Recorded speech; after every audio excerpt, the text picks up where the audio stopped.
Hello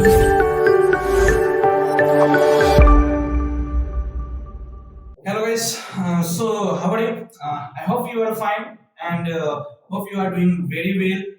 आज हम इस वीडियोस में क्या जानेंगे कि हम लोग कैसे जो PrestaShop को इंस्टॉल कैसे करते हैं, PrestaShop में थीम वगैरह कैसे रखते हैं, PrestaShop में प्रोडक्ट कैसे रखेंगे, PrestaShop को डिजाइन कैसे करेंगे, PrestaShop में पेजेस वगैरह कैसे बनेंगे, वो सारे के सारे जो प्रोसेस है वो हम इस वीडियो में जानने वाले हैं। So please watch this video from beginning to end ताकि आप कोई भी सीरीज जो है उस सीरीज को आप मिस ना करें। अगर आप कोई भी सीरीज आप मिस करते हैं तो आपको बहुत ज्यादा डिफिकल्टी फेस करना पड़ेगा, क्योंकि इसमें बहुत सारे एरर भी आता है। अगर आप PrestaShop का वर्जन, आपका PrestaShop का PHP वर्जन, अगर थीम का भी वर्जन अगर मिसमैच हो रहा है तो आपका जो वेबसाइट जो होगा वो वेबसाइट आपका जो काम नहीं करने वाला है, राइट। सो इसके लिए आप please watch this video till end, so आपको कोई भी प्रॉब्लम ना आए। So let's get to computer and उसके बाद मैं आपको वहां पे सिखाऊंगा कि आप कैसे इंस्टॉलेशन प्रोसेस आगे कर सकते हैं। सो गाइस हम लोग जो है अब सबसे पहले हम लोग क्या करेंगे तो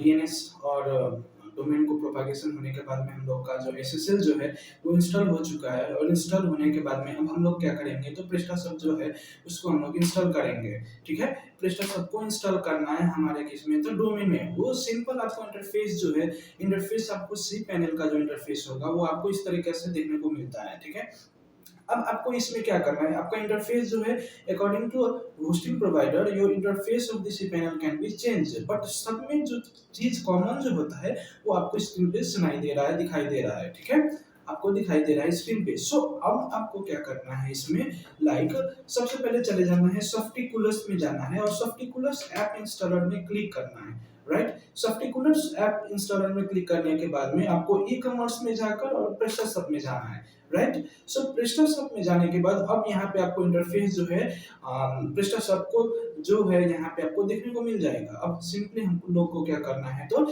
इंस्टॉल पे क्लिक करना है, राइट।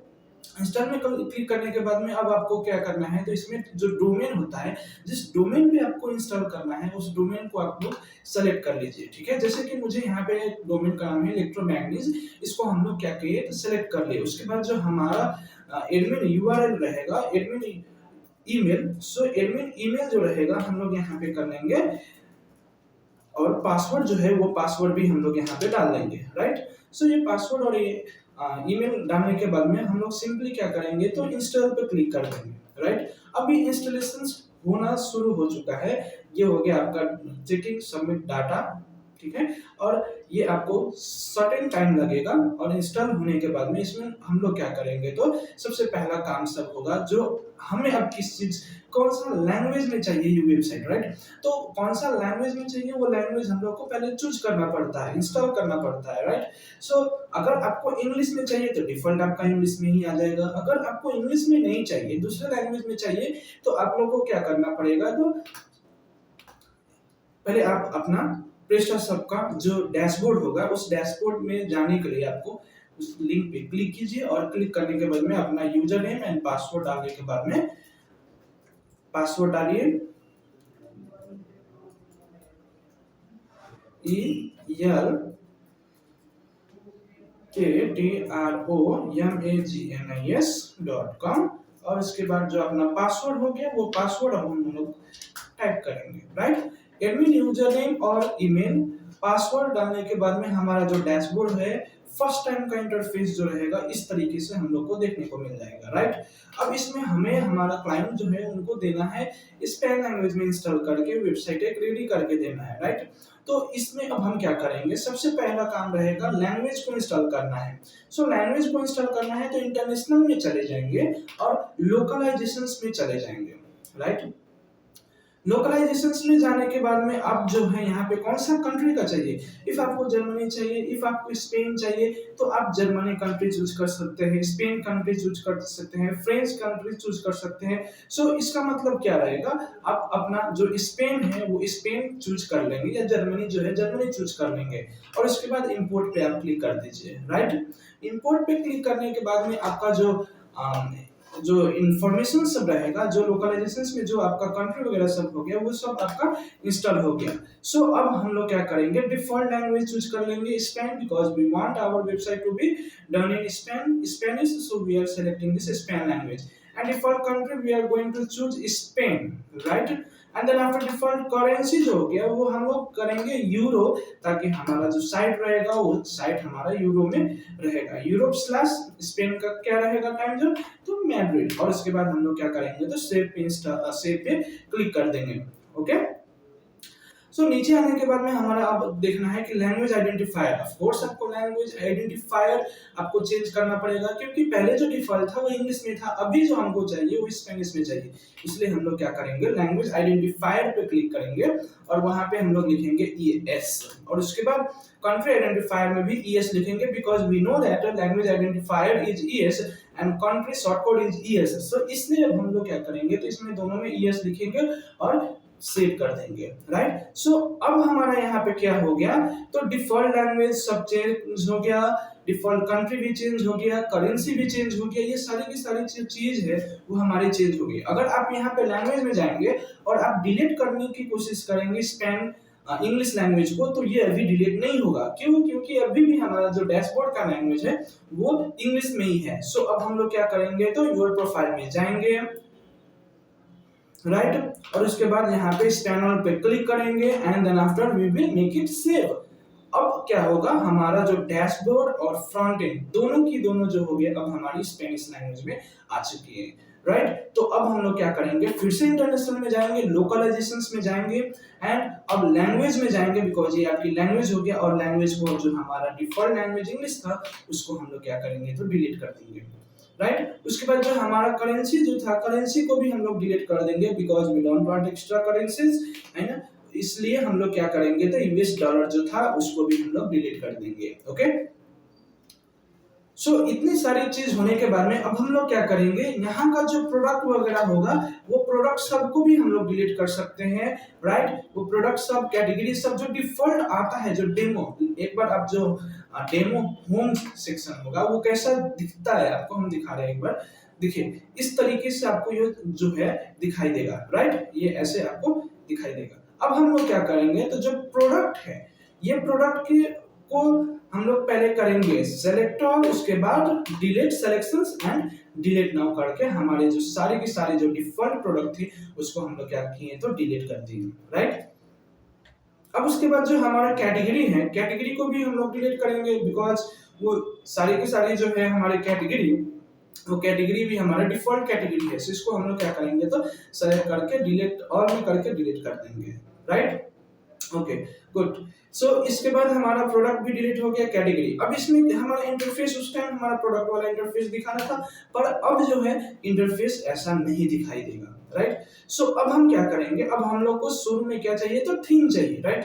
थीम चाहिए तो हमारे पास एक थीम होना चाहिए जो वर्जन 1.7.8.7 का कॉम्पैटिबल रहे।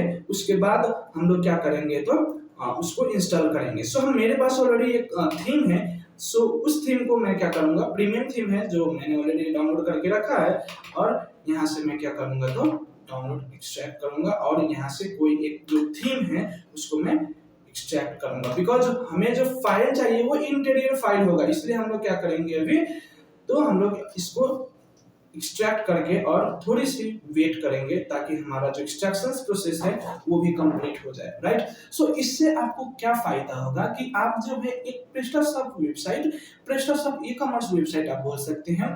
इससे आपको क्या फायदा हो गया कि आप जब इसको इंस्टॉल करेंगे तो आप एक ई-कॉमर्स वेबसाइट जो PrestaShop प्लेटफॉर्म में होता है, जिसको CRM भी बोलते हैं, वो उसमें हम लोग इंस्टॉल करके उसमें एक हम लोग डेवलप करने वाले हैं, राइट। सो डेवलप हम लोग करेंगे और उसके बाद डिजाइन कंप्लीट करेंगे, लीगल पेजेस हम लोग जिसको privacy policy, terms and conditions, ये सारे के सारे जो पेजेस वगैरह होता है, ये पेजेस सभी हम लोग रखेंगे, डेमो के साथ हम लोग रखेंगे, ताकि आप लोग भी अपने जो क्लाइंट का है उनके हिसाब से आप लीगल पेजेस वगैरह, बिजनेस इंफॉर्मेशन वगैरह, कॉन्टैक्ट इंफॉर्मेशन, चेकआउट कंप्लीट है कि नहीं है, इस सारी की सारी चीज जो है कैसे परफॉर्म किया जाता है वो मैं आपको सब स्टेप बाय स्टेप आपको सिखाऊंगा।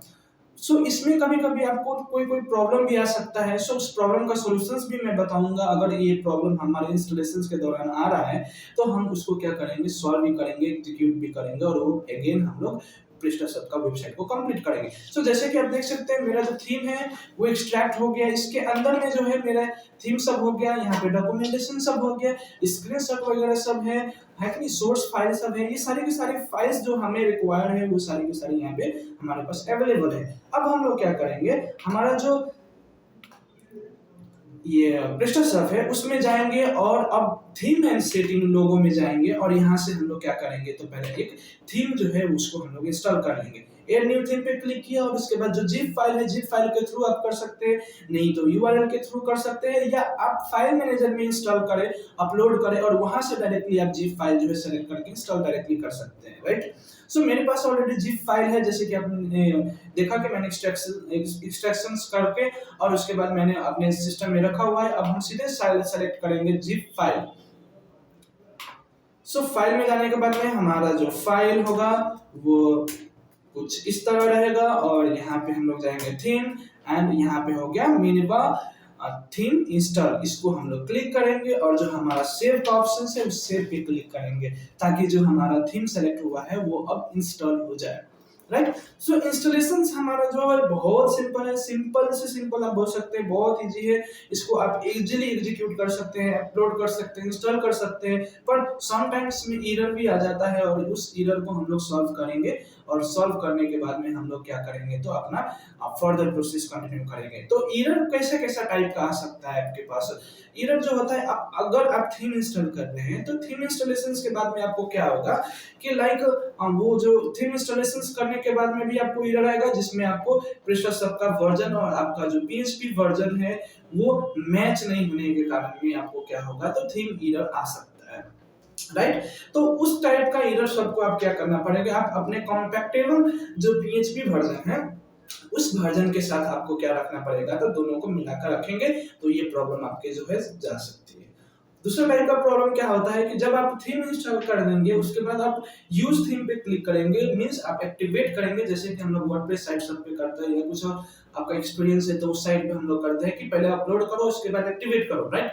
तो उस केसेस में आप लोग को क्या हो जाएगा कि एक्टिवेट करने के टाइम में वहां पे कुछ एरर दे देगा। वो भी एरर क्यों आया, वो भी आपका जो थीम है PrestaShop वर्जन है वो दोनों मैच नहीं होने के कारण वो आपको एरर आ जाएगा। जैसे कि हमारा थीम जो है इंस्टॉल हो चुकी है, okay, and you can see like कि हमारा जो थीम है कुछ इस तरह का इंटरफेस दिखाई देगा, राइट। सो इससे अब हम लोग क्या करेंगे, यूज थीम पे क्लिक करेंगे और इस पे क्लिक कर देंगे, राइट। तो यस पे क्लिक करने के बाद में हमारा जो पूरा मॉड्यूल वगैरह होगा वो सारी की सारी अब इंस्टॉल हो जाएगी हमारे PrestaShop वर्जन में, दिस PrestaShop में 1.7.8.7, ओके। सो यहाँ पे ग्रीन सिग्नल्स आना पड़ा कि सक्सेसफुल अपडेट।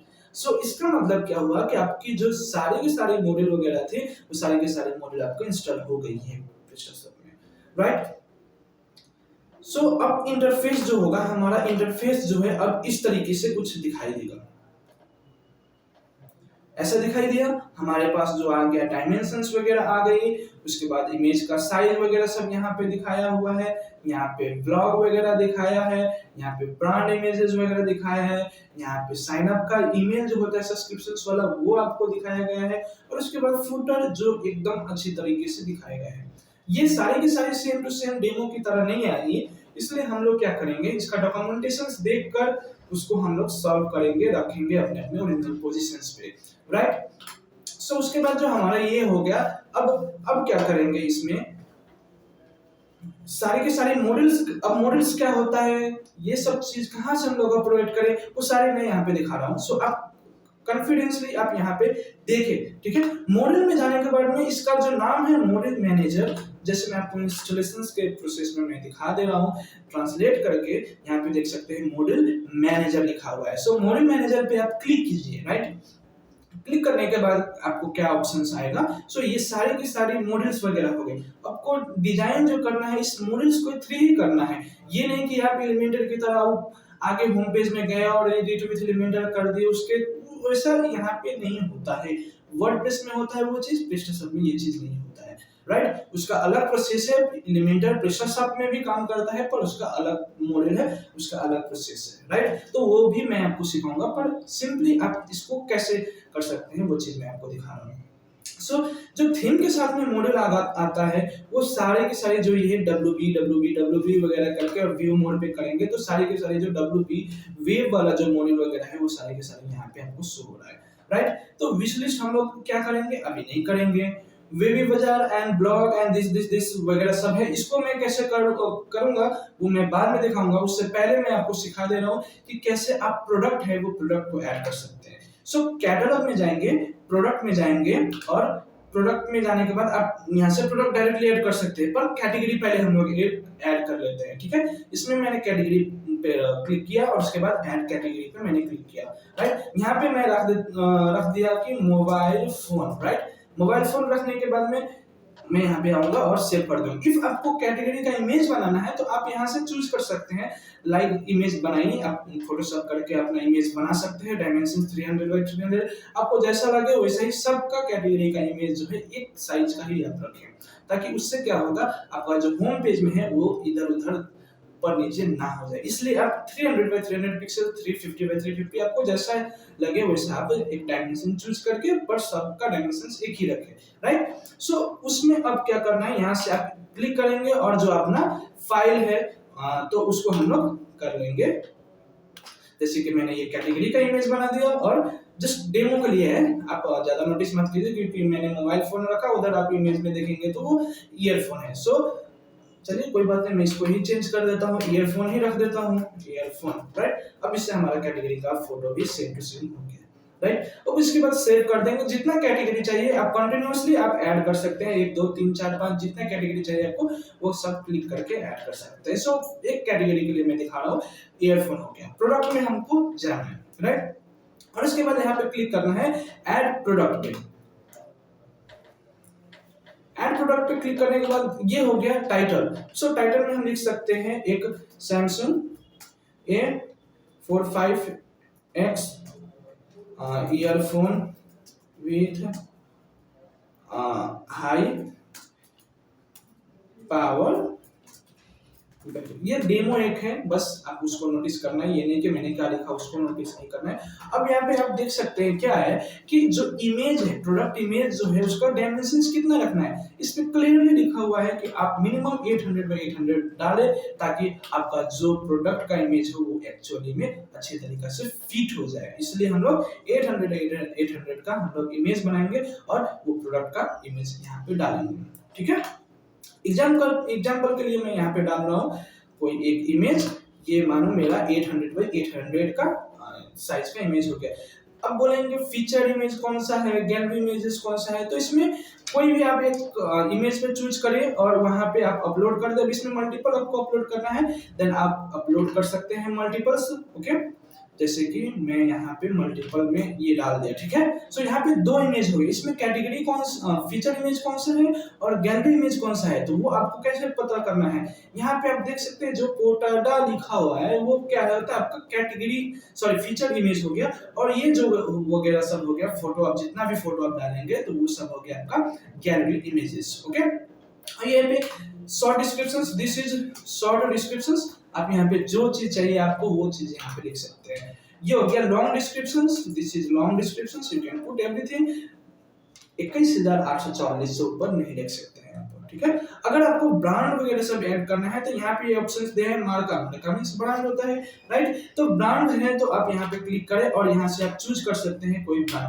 अब ये ग्राफिक ब्रांड भी कैसे ऐड करना है वो मैं आपको सिखाऊंगा, नो वरी। और उसके बाद ब्रांड ऐड होने के बाद में आप यहाँ पे कोई एक रेफरेंस नंबर दे सकते हैं, आपको जो चीज आपका एसपी वगैरह सब है यू कैन पुट एनीथिंग। उसके बाद क्वांटिटी का मतलब होता है क्वांटिटी, आपके पास कितने स्टॉक में क्वांटिटी, मानिए मेरे पास 24 है, सो वो क्वांटिटी जो है मैं 24 वहां पे लिख दिया, ओके। और उसके बाद जो प्राइस हो गया, मानिए मेरा इसका प्रोडक्ट का प्राइस 23 यूरो है, सो मैंने वहां पे 23 डाल दिया और it will be VAT included, VAT excluded, उसका भी लोचा अलग है। सो मैं आपको अलग तरीके से आपको मैं सिखाने वाला हूँ, राइट। उसके बाद आप कैटेगरी चूज करेंगे। ऑलरेडी यहाँ पे मैंने एक ही कैटेगरी बनाया है, सो मैं कैटेगरी पे चूज करूंगा और बाकी का कैटेगरी को मैं हटा दूंगा, ओके। सो मैंने ईयरफोन पे क्लिक किया और मैंने वहां पे क्या किया तो टिक लगा दिया है, राइट। अब उसके बाद मुझे जानना है सिंपली प्राइस वगैरह में कुछ डालना है, नहीं डालना है, इफ डालना है मैंने you can put, otherwise you can leave. और इसके बाद ऑप्शंस में जाएंगे और ईएन नंबर तो कंपलसरी है आपके पास, या एसक्यू नंबर बोला जाता है, जो मर्चेंट सेंटर में हम लोग आगे के वीडियोज में हम लोग देखेंगे कि मर्चेंट सेंटर में कैसे लॉक किया जाता है। इसके लिए हम लोग को क्या चाहिए, यूरोपियन यूनियन है तो ईएएन नंबर चाहिए फॉर इलेक्ट्रॉनिक्स प्रोडक्ट, और SQ number for any other type of cloth product, appearance product जिसका ईएन नंबर नहीं होता है, राइट। तो ईएन नंबर 13 डिजिट का होता है, so you can put this EAN number 13 digit का, ओके 10 11 12 13, राइट। ये हो गया। और उसके बाद हम लोग क्या करेंगे तो सेव पे क्लिक कर देंगे, राइट। सो इसमें क्या हुआ, आपका फर्स्ट प्रोडक्ट जो है, फर्स्ट प्रोडक्ट ऐड हो गया है, कैटेगरी भी ऐड हो गया है, पर ब्रांड आपको ऐड करना है मल्टीपल ब्रांड, तो आप मार्का में जाइए, एट्रीब्यूट्स वगैरह ऐड करना है तो यहाँ पे एट्रीब्यूट या कैरेक्टरिस्टिक वाला सेक्शंस में चले जाइए, ओके। सो ब्रांड ऐड करना है, यहाँ पे आप क्लिक करेंगे और you can put your brand whichever you want, okay. So आप क्या कर सकते हैं, एड मार्का एंड यहाँ पे लिखेंगे एचपी, एचपी ने सैमसंग लिखे थे आई थिंक, सो ब्रांड का नाम भी हम लोग सैमसंग ही लिखेंगे। और यहाँ पे आपको अगर आपको इमेज वगैरह सब डालना है, इमेज होता है ब्रांड का इमेज जो होता है उसको डालना है, तो आप यहाँ पे क्या करेंगे, एक्सप्लोर पर क्लिक करके और अपना जो इमेजेस है एक ही डायमेंशंस का बना लीजिए, उसके बाद सेव कर दीजिए, नो इश्यू, ज्यादा इसमें कोई कुछ नहीं करना है, राइट। सो हमारा यहाँ पे टास्क क्या हो गया, तो हम लोग ने एक प्रोडक्ट जो है सिंपल तरीके का प्रोडक्ट जो है आप लोग यूज कर सकते हैं, और प्रोडक्ट में और कुछ वगैरह सब आपको एक्स्ट्रा ऐड करना है तो आप वहां से कर सकते हैं, पर जीएमसी गूगल मर्चेंट सेंटर के लिए हमारे पास इतना ही चाहिए, इतना ही रिक्वायर्ड होता है। सो हम लोग क्या करेंगे तो बेस्ट शॉर्ट टाइम में हम, और उसके बाद इसको इनेबल भी करना है, you can put enable button, enable button में हम लोग क्लिक कर देंगे, राइट। सो ये हो गया आपका प्रोडक्ट ऐड। अब पेजेस वगैरह बनाना है, राइट। तो पेजेस वगैरह बनाना है तो हम लोग जाएंगे डिजाइन में ही, और यहाँ पे पेजेस जो लीगल पेजेस बोलते हैं, जो हमारा terms and conditions, privacy policy, return refund policy, ये वगैरह सब पेजेस वगैरह है, वो सब हम लोग यहाँ से बना सकते हैं। तो पेजेस वाले सेक्शंस में जो डिजाइन है इसमें है, ओके। सो ऑलरेडी यहाँ पे डिफॉल्ट सम पेजेस दिया हुआ है, 2 4 5 पेजेस दिया है, हमको एक्स्ट्रा थपना है, एक्स्ट्रा ऐड करना है। सो हम लोग क्या करेंगे, इस पे ऐड न्यू पेजेस पे क्लिक करेंगे, और उसके बाद क्या करेंगे तो like terms and conditions, right. हम लोग यहाँ पे करेंगे, कोई कंटेंट वगैरह रखना है, you can put terms and conditions, right. ये हो गया हमारा टर्म्स एंड कंडीशंस। इसको हम इनेबल करेंगे, इसको इनेबल करेंगे, दोनों इनेबल क्यों किए, अगर आप गूगल सर्च कंसोल करते हैं, इंडेक्सिंग वगैरह करते हैं, राइट, एसईओ के काम वगैरह होता है जो आप अगर करना चाहते हैं, तो इसमें आपको ये पेज इंडेक्स करना है कि नहीं करना है। इफ करना है तो यहाँ पे आपको इनेबल रखना पड़ेगा, इफ आपको नहीं करना है तो आप इनेबल नहीं भी करेंगे तो भी चलेगा। और ये नीचे वाला जो हो गया उसको हो गया एक्टिव। सो आप क्या, आप ये पेज एक्टिव करना चाहते हैं, क्या आप ये पेज शो करना चाहते हैं, तो वो उसमें आपको ये टिक लगाना पड़ेगा, और उसके बाद सेव पे क्लिक कर दीजिए, राइट। सो पेजेस वगैरह हो गया आपका सिमिलर ऐसे टाइप का, आप मल्टीपल पेजेस सब हो गया, वो आप ऐड करते जा सकते हैं, जितना पेज चाहिए उतना आप ऐड करते जा सकते हैं, राइट।